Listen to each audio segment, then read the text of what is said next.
కి బంగ్లాదేశ్ కొన్ని ఇష్యూస్ కారణంగా ఎక్స్పోర్ట్ ఆగిపోయింది. అది కారణంగా ప్రైవేటు వాళ్ళు కూడా ఇప్పుడు ఇన్వెస్ట్ చేసి పొగాకు కొని స్టాక్ చేసి ఎక్స్పోర్ట్ చేసి లేని పరిస్థితి.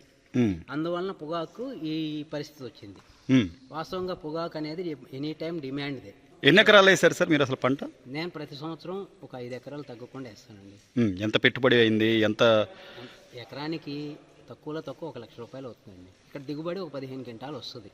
యావరేజ్ ఒక 10,000 గిట్టుబాటు వస్తే ఏ రైతుకైనా ప్రాబ్లం ఉండదు. మీ అమ్మకాలకు సంబంధించి వ్యత్యాసం చూసుకుంటే ఎలా ఉంది సార్ పరిస్థితి? వ్యత్యాసం అంటే ఇంతకు ముందు ఆకు ఎప్పుడు ఏ గవర్నమెంట్ కొనలేదండి. వాస్తవం ఏంటంటే ఇది ఆహార పంట కాదు కాబట్టి గవర్నమెంట్కి సంబంధం ఉండదు. అవును.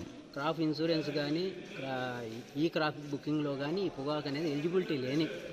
కానీ ఈ సంవత్సరం ఏంటంటే ఆంధ్రప్రదేశ్ రైతులు ఇబ్బంది పడుతున్నారని చంద్రబాబు నాయుడు గారు చొరవ తీసుకొని కంపెనీలను ఫస్ట్ రిక్వెస్ట్ చేయడం అయింది. రైతుల దగ్గర కొనండి, మీకు ఏదైనా లాస్ అంటే ఏదైనా మీకు లాస్ వచ్చేటట్టుంటే గవర్నమెంట్ బారాస్తుందని చెప్పినా కూడా ప్రైవేట్ కంపెనీ వాళ్ళు ముందుకు రాలేదు. నెక్స్ట్ గవర్నమెంట్ వార్నింగ్ టైప్ కూడా ఇచ్చింది, అయినా ప్రైవేట్ కంపెనీ వాళ్ళు మూవ్ అవ్వలేదు.